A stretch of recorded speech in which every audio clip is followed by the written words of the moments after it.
कहानी की शुरुआत होती है हमारी हीरोइन चोन से, जो अपने बॉयफ्रेंड से बहुत ही प्यार करती थी। पर उसका बॉयफ्रेंड एक नंबर का कमीना होता है, जो उसे छोड़कर सेक्सी लड़की पर मुंह मारता फिरता है। जब चोन को अपने बॉयफ्रेंड के करतूतों के बारे में पता चलता है, तो वो अपने बॉयफ्रेंड से पूछती है कि आखिरकार उसके प्यार में क्या कमी रह गई थी जो तुमने मेरे साथ ऐसा किया। तो वो कहता है कि आखिरकार तुम में है ही क्या जो मैं तुम्हारे आगे पीछे घूमूं।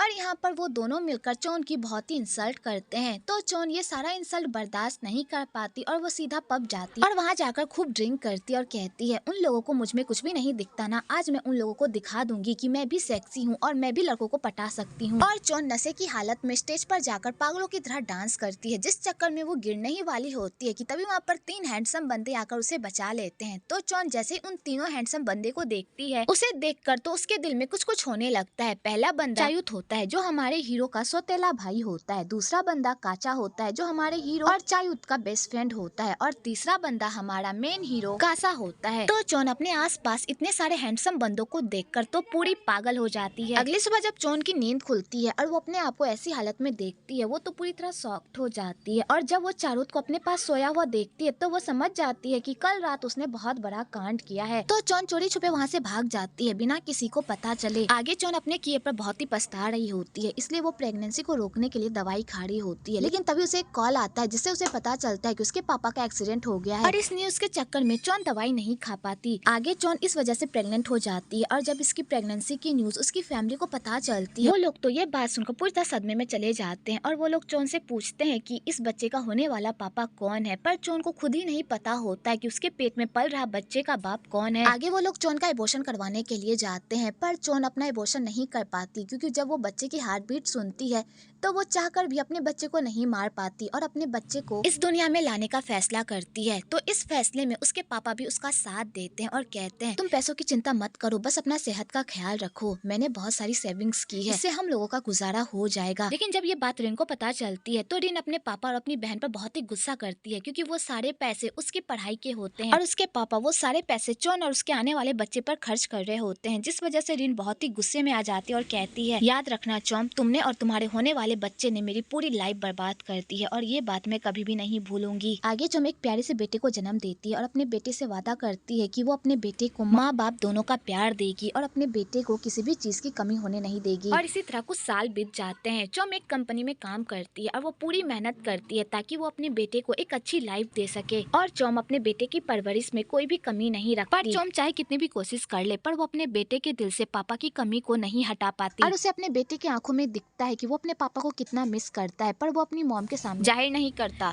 हमने हमारी हीरोइन की पूरी स्टोरी तो जान ली, अब हमारे हीरो की बारी। कासा बहुत ही काइंड हार्टेड, सबकी हेल्प करने वाला और अपने गोल को अचीव करने वाला बंदा होता है। कासा अपनी लाइफ में जो भी करना चाहता है, वो अपनी मेहनत और लगन से उसे पाकर ही रहता है। और कासा के पापा को कासा की यही काबिलियत बहुत ही अच्छी लगती है, क्योंकि उनके सारे बेटों में सिर्फ कासा में ही वो काबिलियत होती है जो उनके कंपनी को ऊंचाइयों तक पहुंचा सकता है। लेकिन कासा अपने पापा की कंपनी को ज्वाइन ही नहीं करना चाहता, क्योंकि उसके पीछे भी एक रीजन है। कासा अपने पापा का नाजायज बेटा होता है, इसलिए वो अपने पापा के दम पर अपनी पहचान नहीं बनाना चाहता, वो खुद अपने दम पर अपनी पहचान बनाना चाहता है। कासा के पापा की पहली वाइफ, जिनसे कासा के पापा की लीगली शादी हुई है, एक नंबर की दुष्ट औरत होती है। उसे अपने बच्चे के अलावा किसी की भी खुशियाँ दिखाई नहीं देती। वो हमेशा कासा से ही लगी रहती है, क्योंकि उसे लगता है कि कासा उसके बच्चों का हिस्सा भी हड़प जाएगा, जिस वजह से वो हमेशा कासा को बुरा भला कहती रहती है। पर उसे क्या पता कि कासा को अपने पापा के जायदाद में कोई भी हिस्सा नहीं चाहिए, वो अपने हाल पर ही खुश है। पर ये बात उन्हें समझ में ही नहीं आती। कोप के 2 बेटे होते हैं। पहला करण, जो एक नंबर का नालायक होता है, क्योंकि इससे कोई भी काम नहीं संभलता। ये जब भी कोई बिजनेस करता है, उसमें लॉस ही लगा देता है और अपनी करतूतों को छुपाने की कोशिश करता है। पर उसके पापा को उसकी सारी करतूतों के बारे में पता होता है कि उनका बेटा कितना बड़ा नालायक है। करण में उसकी माँ के ही सारे गुण गए होते हैं। वो अपनी माँ की तरह ही जलनखोर होता है और उसे कासा से भी नफरत होती है।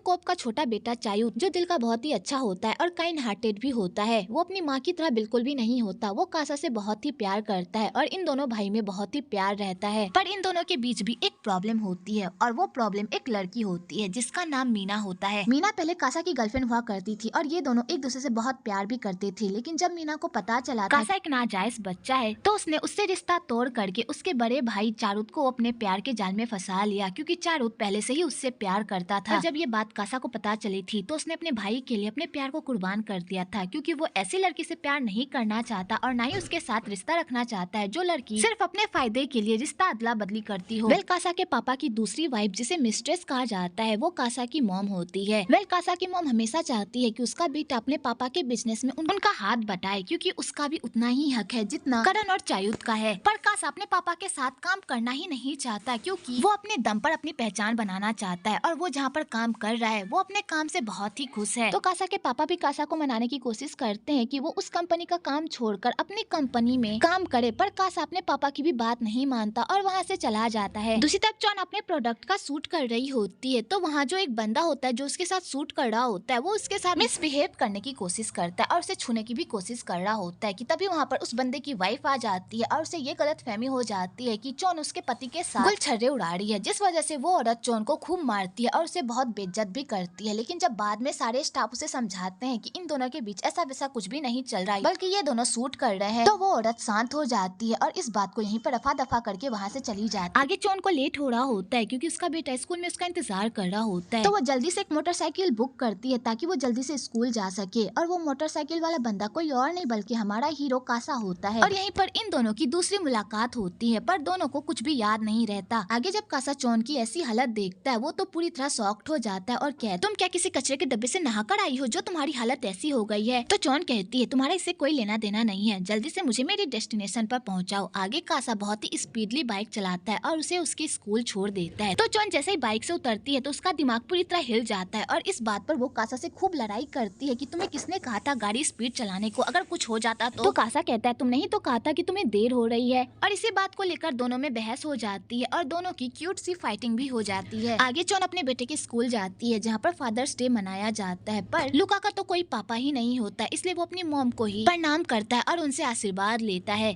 उसे इस बात का बुरा तो बहुत लगता है कि उसके पापा नहीं है, पर वो अपनी मॉम को ही देखकर कुछ भी नहीं कहता और अपनी मॉम को गले लगाकर उनसे ढेर सारी झप्पियां लेता है। आगे कुछ गुंडे चॉन के पीछे पड़ जाते हैं क्योंकि चॉन ने उन गुंडों से पैसे उधार लिए होते हैं और उसने टाइम पर उन्हें पैसे नहीं दिए होते हैं, जिस वजह से वो सारे गुंडे उसके पीछे पड़ जाते हैं। तो चॉन अपने बेटे को सिखा पढ़ाकर वहाँ से भगा देती है और खुद दूसरे डायरेक्शन में भाग जाती है ताकि वो गुंडे उसके पीछे भागे। पर कुछ गुंडे लुका के पीछे भी भागने लगते हैं, पर लुका अपनी समझदारी से उन गुंडों को सबक सिखाता है और उन्हें चकमा देकर वहाँ से भाग जाता है। पर वो गुंडे उसका पीछा ही नहीं छोड़ते कि तभी वहाँ पर चायुत आ जाता है और वो लुका को उन गुंडों से बचा लेता है कि तभी वहाँ पर लुका के नाना जी भी आ जाते हैं और लुका अपने नाना के पास चला जाता है। दूसरी तरफ वो गुंडा चोन से पैसे मांग रहा होता है, पर चोन के पास पैसे ही नहीं होते और वो गुंडे से कुछ और मोहलत मांगती है, पर वो गुंडा उसे मोहलत देने के लिए तैयार ही नहीं होता, उल्टा उसके साथ बदतमीजी करने लगता है। कि तभी वहाँ पर हमारे हीरो की एंट्री होती है जो बहुत ही औसम तरीके से होती है और चोन हमारे हीरो को देखकर तो उस पर फिदा ही हो जाती है और उसे प्यार वाली नजरों से देखने लगती है। आगे हमारा हीरो उस गुंडे की वाट लगा देता है और उसे मार मार कर उसका कचूमर बना देता है और हमारी हीरोइन को बचा लेता है। आगे जब हमारा हीरो हीरोइन को देखता है तो वो कहता है तुम तो वही हो ना मछली वाली जिसने मुझे घटिया रेटिंग दी थी। तो चॉन यहाँ पर इस्माइल के साथ बहलाने की कोशिश करती है और उसके ही बाइक पर बैठकर अपने बेटे से मिलने के लिए चली जाती है और उसे थैंक यू भी कहती है उसकी हेल्प करने के लिए। आगे चॉन अपने बेटे से मिलती है और अपने बेटे को सही सलामत देखकर बहुत ही राहत महसूस करती है कि तभी उसके पापा बताते हैं कि लुका को गुंडों से एक आदमी ने बचाया था और उसके पापा उसे उस आदमी से मिलाते भी हैं। तो चॉन जैसे ही चारुत को देखती है उसे देखते ही वो पूरी तरह शॉक्ड हो जाती है और उससे छिपने की कोशिश करती है क्योंकि वो नहीं चाहती कि वो उसके सामने जाए, क्योंकि उसे लगता है कि अगर वो उसके सामने गई तो उसका सीक्रेट बाहर आ जाएगा। इसलिए वो दूर से ही चारुत को देखती है और चारुत उन लोगों को बाय कहकर वहाँ से चला जाता है। आगे चॉन के पापा चॉन को खूब डांटते हैं कि उसने उन गुंडों से पैसे उधार लिए और उसने इस बारे में उन्हें कुछ भी नहीं बताया। तो चॉन कहती है पापा मुझे माफ कर दीजिए, मैंने जानबूझकर आपको नहीं बताया क्योंकि मुझे लगा कि मैं ये प्रॉब्लम सॉल्व कर लूंगी, प्लीज मुझे माफ कर दीजिए। तो रिन अपनी ही बहन को टोंट मारकर जाने लगती है कि इसकी आदत ही है प्रॉब्लम में फंसने की। तो उसके पापा कहते हैं इस प्रॉब्लम में भी वो तुम्हारी वजह से ही फंसी है क्योंकि तुम्हें ही अगले महीने नया लैपटॉप और नया फोन चाहिए था, जिस वजह से उसने उन गुंडों से कर्जा लिया। तुम्हें क्या लगता है कि मुझे इस बारे में नहीं पता था? तो रिन को भी इस बात पर बहुत ही गुस्सा आ जाता है और वो कहती मैं इस तरह की घटिया लाइफ भी तो इसी माँ बेटे की वजह से जी रही हूँ। आपने मेरे पढ़ाई का पैसा इन दोनों पर लुटा दिया, ये भी नहीं सोचा कि मेरा सपना था बाहर जाकर पढ़ने का, लेकिन आप तो अपनी प्यारी बेटी के काले कारनामों को छुपाने में लगे हुए थे, जिस वजह से आपने मेरी भी लाइफ बर्बाद कर दी। तो जॉन के पापा को रिन पर बहुत ही गुस्सा आता है और वो खींचकर उसे एक थप्पड़ मारते हैं और कहते हैं कुछ तो शर्म कर लो, तुम्हारी छोटी बहन ने तुम्हारी जरूरतों को पूरा करने के लिए क्या कुछ नहीं किया है, उसका एहसान मानने के बजाय तुम उसे ही बुरा भला कह रही हो। तो रिन को फिर से गुस्सा आ जाता है और वो चॉन को बुरा भला कहने लगती है और उसके बेटे को भी। तो लुका ये सारी बातें सुन लेता है तो चॉन अपने बेटे के पास जाती है और उसे शांत करती है। आगे चॉन के पापा उसे पैसे देते हैं और कहते हैं ये सारे पैसे गुंडे को दे दो और उनसे अपना पीछा छुड़वाओ, समझी,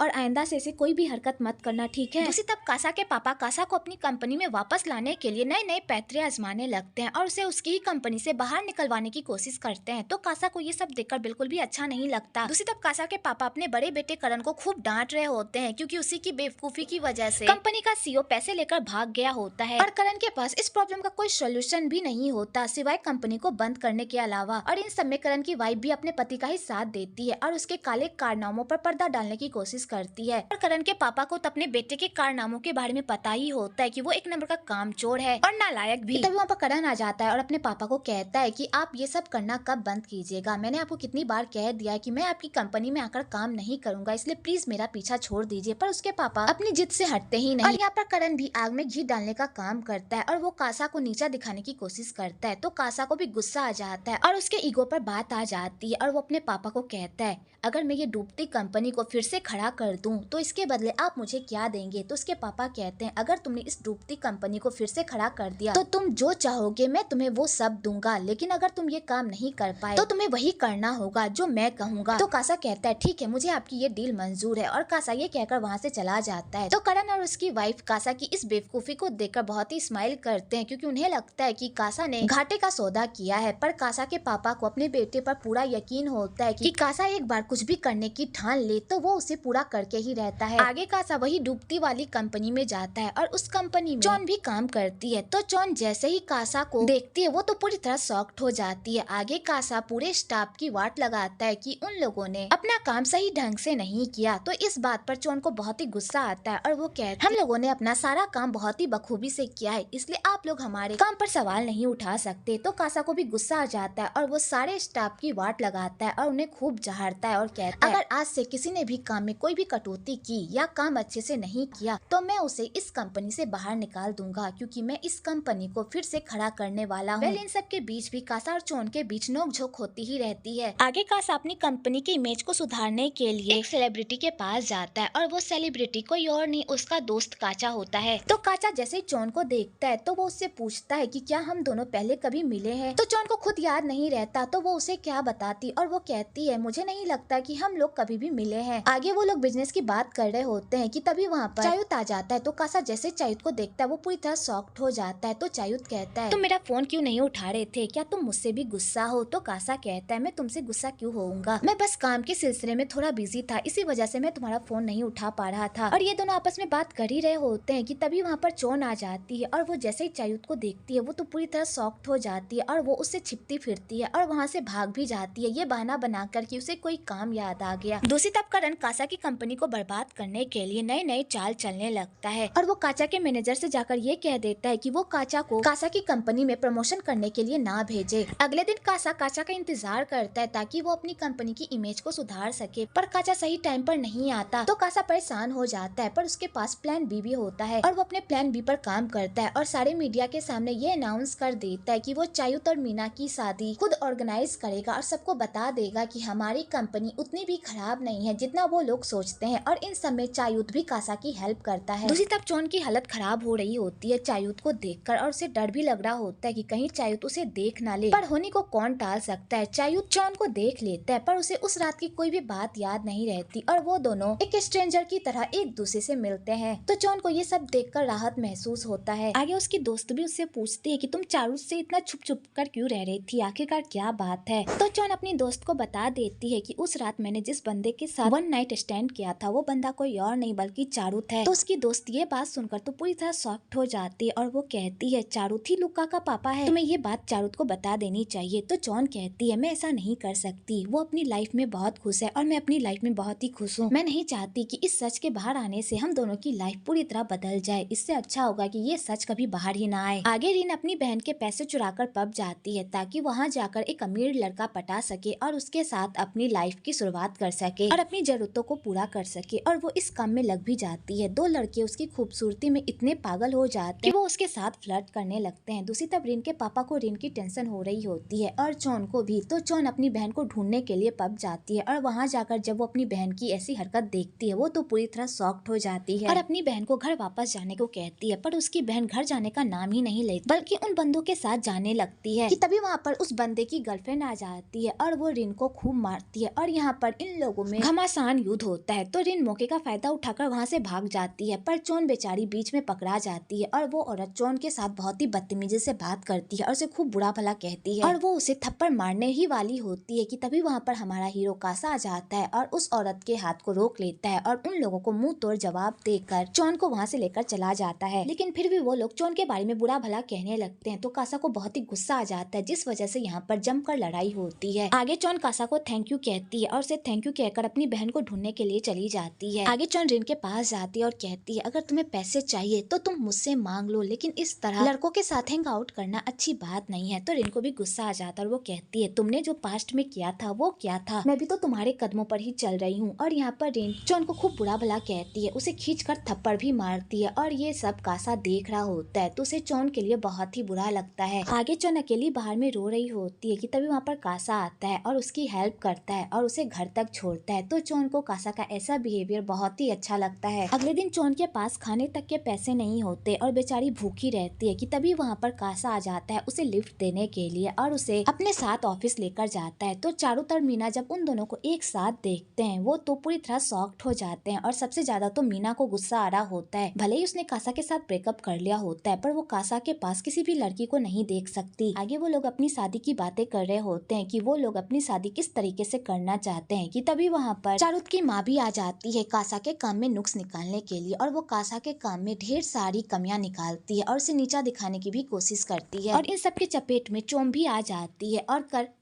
और इन सब के चपेट में चोम भी आ जाती है और चारुत की माँ का सारा गुस्सा चोम पर भी निकलता है। पर कासा मामले को संभाल लेता है पर वो इन सब की वजह से बहुत ही परेशान हो जाता है। तो चोम उसे चेयर अप करने की कोशिश करती है। आगे चारुत चोम से मिलता है और उसके साथ फ्लर्ट करने की कोशिश करता है और कहता है तुम्हें देखकर लग रहा है कि हम दोनों कहीं न कहीं मिले हैं। तो चोम उसे कुछ भी नहीं बताती कि तभी वहाँ पर कासा आ जाता है और चारुत को कहता है तुम्हारे पटाने का ये तरीका बहुत ही पुराना हो गया है, अब तो सुधर जाओ, तुम्हारी शादी होने वाली है। मैं नहीं चाहता कि इन सब की वजह से तुम्हारे और मीना के बीच कोई भी प्रॉब्लम हो। तो चारुत कहता है तुम्हें मेरी और मीना की टेंशन लेने की कोई जरूरत नहीं है, वैसे भी ये छोटी मोटी प्रॉब्लम हम दोनों के बीच नहीं आ सकती, मैं अपना मामला संभाल लूंगा। और चारुत ये कहकर वहाँ से चला जाता है। आगे चोम अपने पापा के रेस्टोरेंट जाती है और वहाँ जाकर बड़े ही मजेदार खाना खाती है तो उसके पापा उसे बड़े ही प्यार से खाना खिलवाते हैं। दूसरी तरफ करण की कंपनी में काम करने के लिए जाती है तो करण रीना को जैसे ही देखता है तो वो उसकी सेक्सी फिगर पर पूरी तरह फिदा हो जाता है और रीना भी करण को पटाने में लग जाती है। आगे कासा की मोम कासा को जबरदस्ती एक लड़की से मिलवाने के लिए जाती है ताकि वो उन दोनों की शादी फिक्स कर सके, पर कासा को उस लड़की में जरा सा भी इंटरेस्ट नहीं होता क्योंकि वो लड़की बहुत ही हाई फाई होती है और कासा के टाइप की भी नहीं होती। और कासा ये बात उसके मुंह पर कह देता है कि वो उसकी टाइप की नहीं है। तो वो लड़की कहती है अगर मैं तुम्हारी टाइप की नहीं हूँ तो फिर कौन है तुम्हारी टाइप की। कि तभी कासा की नजर चोन पर पड़ती है और कासा उस लड़की को अपने रास्ते से हटाने के लिए चोन को उसके सामने किस कर देता है। तो चोन बेचारी ये सब देखकर तो हक्का बक्का ही रह जाती है। आगे चोन को बहुत ही गुस्सा आता है और वो उसे थप्पड़ मारने ही वाली होती है कि तभी कासा उसे कहता है अगर तुमने मुझे थप्पड़ मारा तो मैं तुम्हें काम से बाहर निकाल दूंगा। तो बेचारी चोन उसे थप्पड़ नहीं मारती और चुपचाप खड़ी रहती है। आगे वो लड़की कासा की ऐसी हरकत देखकर वहाँ से चली जाती है और उसके जाने के बाद चोन कासा को कहती है क्या तुम अब भी मुझे काम से बाहर निकालोगे। तो कासा कहता है अगर तुम मुझे थप्पड़ भी मारती तो भी मैं तुम्हें काम से बाहर नहीं निकालता। तो चोन को बहुत ही गुस्सा आता है और वो खींच कर उसे एक थप्पड़ मारती है कि तभी वहाँ पर उसके पापा आ जाते हैं और पापा को भी कासा के करतूतों के बारे में पता चल जाता है। तो चोन के पापा को बहुत ही गुस्सा आता है और वो कासा को मारने लगते हैं कि तभी वहाँ पर रेस्टोरेंट की ओनर आ जाती है और उन लोगों को रोकती है और वो चोन के पापा को खूब डांटती है कि वो कस्टमर के साथ इस तरह का व्यवहार कैसे कर सकते हैं। आगे कासा अपनी हरकत के लिए चोम से माफी मांगता है पर चोम उसकी किसी बात पर ध्यान नहीं देती और ना ही उसकी बात सुनती है क्योंकि उसकी इस हरकत की वजह से उसके पापा को बहुत ही शर्मिंदा होना पड़ता है। इसलिए चोम कासा की कंपनी से रिजाइन भी कर देती है और बेचारा कासा देखता ही रह जाता है पर वो हार नहीं मानता और वो कासा को मनाने के लिए उसके पीछे पीछे भागता है। दूसरी तरफ लुका को उसके पापा को लेकर कुछ बच्चे बुली करते हैं जिस वजह से लुका को बहुत ही गुस्सा आता है और वो स्कूल में मारपीट कर लेता है। और जब ये बात चोन को पता चलती है तो वो जल्दी जल्दी स्कूल जाने लगती है और इन सब में कासा उसकी हेल्प करता है। आगे वो लोग स्कूल जाते हैं तो उस बच्चे के पेरेंट्स लुका को बहुत बुरा भला कहते हैं और चोन को भी। तो चोन अपने बच्चे को लेकर स्टैंड लेती है पर वो लोग उसकी एक बात भी नहीं सुनते कि तभी वहाँ पर कासा हीरो बनकर आता है और उन लोगों का मुंह बंद कर देता है। आगे लुका को लगता है कि कासा उसके पापा हैं, इसलिए वो अपनी मॉम से खुशी खुशी पूछता है कि क्या ये मेरे डैडी हैं, कि तभी कासा उसे बताता है कि वो उसका डैडी नहीं बल्कि वो उसकी मॉम का बॉस है। तो लुका जैसे ये बात सुनता है तो वो सैड हो जाता है। तो चॉम कासा को कहती है, देखो तुम्हारी इस हरकत की वजह से इससे कितना बुरा लगा, इसलिए मैं तुम्हें कह रही थी मेरे मामले से दूर रहो। तो कासा को भी लुका के लिए बहुत बुरा लगता है। कासा फिर से चॉन के घर चला जाता है और उसके पापा से माफी मांगता है। पहले तो उसके पापा उस पर बहुत ही गुस्सा करते हैं, लेकिन बाद में वो भी मान जाते हैं और वो उसे माफ कर देते हैं। उसके बाद कासा चॉन से माफी मांगता है। तो चॉन भी कासा के एफर्ट्स को देखकर मान जाती है और दोबारा कंपनी वापस आ जाती है। तो कासा को ये सब देखकर बहुत ही अच्छा लगता है। आगे चॉन चारुत के साथ वेडिंग हॉल फाइनल करने के लिए जाती है कि तभी उसका सैंडल टूट जाता है और वो सीधा चारुत के शरीर पर जा गिरती है। दूसरी तरफ मीना को उसका खबरी उन दोनों के साथ वाला फोटो भेज देता है, जिस वजह से मीना को गलतफहमी हो जाती है कि उन दोनों के बीच कुछ चल रहा है, जिस वजह से उसे बहुत ही गुस्सा आता है।